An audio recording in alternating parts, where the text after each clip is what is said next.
Oh, text message. Hey, Puno. Recently, I've been feeling pretty distracted, and I just wish I had more time. Yeah. I've gotten pretty good at setting goals for myself, but I'm having trouble sticking to them. I think what you need is some non-distracting glue.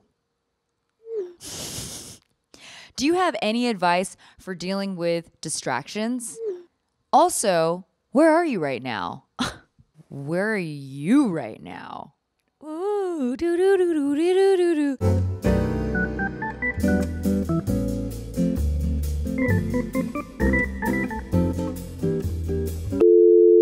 Both of those questions are amazing. But yes, first, where am I? Because this does not look like a 1-800-HEY PUNO episode, but it is because we've got the phone still. So today, I'm actually working at a co-working space. This is the WeWork in Arts District. It's brand spanking new. I'm like one of the first people here. I'm really more of a no pants kind of person. They have a pants policy at the WeWork, but otherwise, it's pretty nice. The vibe is right. I was like, what's going on? Everything in the Arts District is cute. It's like they have a cute customs officer, and he's like, excuse me, ma'am, do you have anything that's cute? Okay, proceed. So I booked a conference room, but I want to show you around. Roll it. We're just checking in here. No big deal.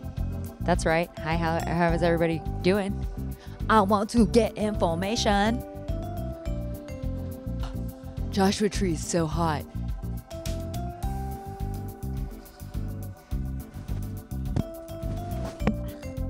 This place is just like basically a sleeping pad. Oh, that's cute.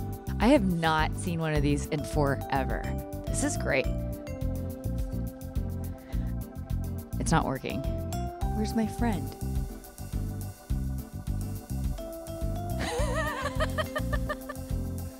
I guess we're done now. Ooh. All right. That was enough of the B-roll. Distraction police, put your hands up. You are distracted. Let's bring it back a little. Let's talk about distractions, because really, distractions are everywhere. They're everywhere. I mean, I'm surrounded by 4 phones right now. 3 of them are unplugged. You never know. All right, so your question is, how do I deal with distractions? Getting distracted is something that I noticed a lot more when I started freelancing. I guess because you're the one who's managing your time. You don't have another boss that's looking at you.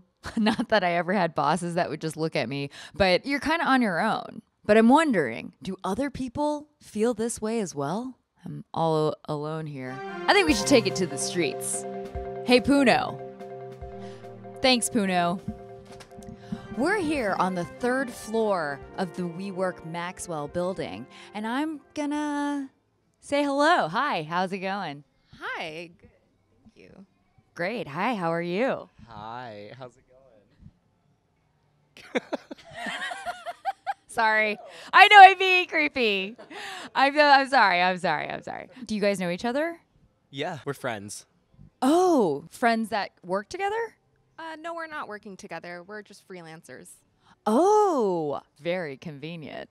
I have a quick question for you. When you first started freelancing, did you get more distracted? Definitely. All the time. You know, no one around to watch over me, total free reign of what I was doing and when. That's very dangerous at times. So what was the main distraction trigger for you? I think my phone probably was a big one, and, you know, probably tasty videos. Are you a freelance chef? No, they're all aspirational. They're all aspirational. Sometimes when you pick up your phone, there might be like something else that's going on. Does that resonate with you? I think when I started freelancing, it was so scary that sometimes it was easier to allow myself to be distracted than like deal with what I was afraid of. This is amazing. We are having a moment right now. So let's both, can you peel that onion? Can you also, let's peel it. Great. Okay, that was a great peel. Are you guys crying? A little bit, yeah. It's a lot of onion juice. Thanks, Puno. So I just recently read this book called Indistractable, and he had a lot of really good insights. It's kind of weird, and maybe you feel this way, but a lot of people blame technology. You know, they're like, oh man, I could just get so much more done if there wasn't Instagram. Or, dang, like if only there wasn't Netflix, then I wouldn't be wasting so much time. I gotta say this, it's not really the technology that's causing the distractions. It's what's going on inside your emotions. Technology's all like, me, it's you, honey. You too real. So this is what our homeboy Near is saying. Tech is only a proximate cause. We blame it for our inability to get things done and fail to look at the underlying problem. What's nuts is that it's not really our fault. Our brains are hardwired to do that. How did we evolve? It's because our ancestors were like, you know what? I don't like this. I'm going to learn how to do something better. That's lame. We need electricity. And then we figured it out.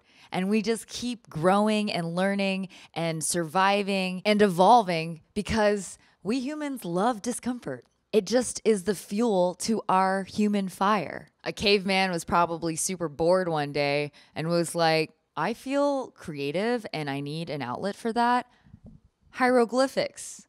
All of this boredom and this discomfort and our feelings about how we're not satisfied, those feelings make us a bit vulnerable to distractions. But here's the good news.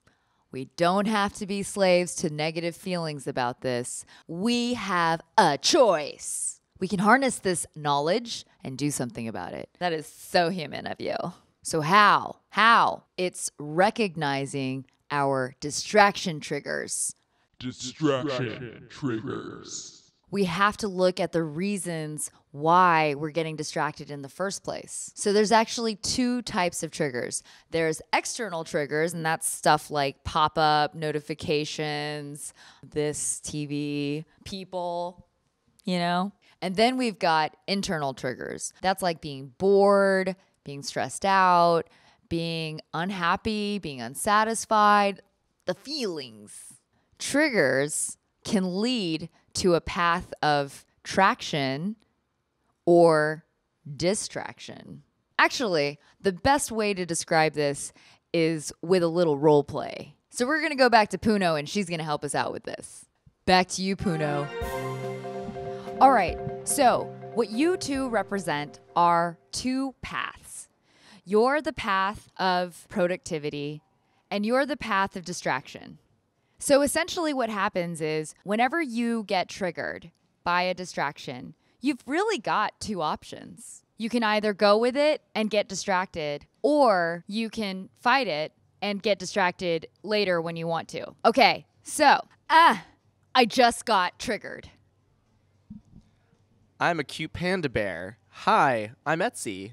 Hi, I'm Instagram. Wow. No, stop. Remember your goal of wanting to finish your emails? I don't know. This panda's pretty cute. I know I am. But you said that if you finished your emails today, you get to watch pandas and smoke a little weed later. Wow, you're right. Sorry, pandas. I'm going to be productive today. End scene. Thanks, Puno. That was a beautiful way of showing that you have the option to pick the distracted path or the non-distracted path. So let's do a play-by-play. The first part is there's a trigger and you're like, oh man, what is this? Then you're going to assess it and be like, what am I feeling right now? Are you feeling anxious? Are you feeling sad? Are you feeling like you can't finish something because you feel like you're not good at your job? Go deep. Go real deep. There's more there, and you need to peel that onion. And once you've peeled that onion, then you can just start practicing letting it go. Psychologist Jonathan Bricker suggests this really weird, corny visualization exercise. But I'm all for an exercise. Let's try it. He says, imagine sitting next to a stream and watching your distracting thoughts being carried away on leaves. That's right, leaves floating on water. All right, I'll try this. Oh, there goes that panda. Bye, panda. Bye. Oh, There goes that Korean YouTube cake ASMR video. Let it go. There goes sushi. I already had a snack. I don't need that. I don't need that. I don't need that. Okay. I feel a little bit better. All that water sound made me want to pee, but I feel pretty good. I feel like these days a lot of people want to set their own hours and feel like if I am able to do the work whenever I need to do the work, I know I'll get my stuff done and I know I'll just be happier. But when people go through that transition, it's not that easy. Because for all the crap that we give full-time jobs, it is a lot of management and thinking and discipline that you don't have to do. But then when you do it, the actual day-to-day of managing yourself is a skill that you've just never practiced before. But the fact that you want it is a great start. So if you really want it and you're in this transition, then just know if it gets hard, it's totally because it's hard, because you never had to think about it before. Anybody that's doing full-time, anyone that's in freelance, there's a lot that you can do. Understanding what's distracting you is a skill that you can totally get really good at. Even with full-time work, that kind of discipline is super important for your relationships. We prioritize the things that have deadlines. And your relationships, your husband, your wife, your partner, your dog, your cat, they don't give you deadlines. So you end up putting them at the back end. But if you're more disciplined about your time and utilize your time more by not getting distracted, then your relationships are no longer going to be at the back end. They're up here in the front end. You're structuring your day so that that is your priority. But you got to earn it.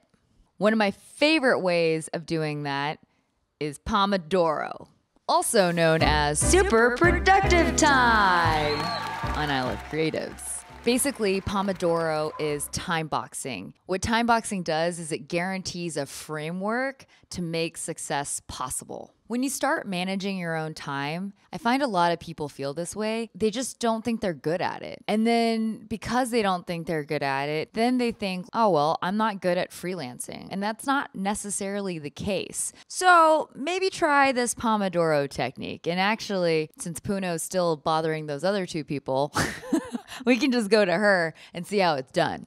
Back to you, Puno. So we're back here with our new friends. So have you guys ever done a Pomodoro session? No, what is that? Essentially, it's time blocking. You've got 25 minutes of no distractions, just work, and then we're going to take a 5-minute break. So if you need to empty liquids that are in your body, that would be the time to do it. If you need longer than that, you're going to have to break it up. Then we're going to go back and work for another 25 minutes. Then we're going to take a break for 5 minutes. Then we're going to go back to work for 25 minutes. Then we're going to take a break for 5 minutes. Then we're going to go back to work for 25 minutes. And hopefully that equals 2 hours. Are you guys ready for Pommy? Shoo! Shoo! Come. We need to get started. Ready? Get your chair. Okay, we've got 25 minutes. Ready? No distractions. And go. Super productive time.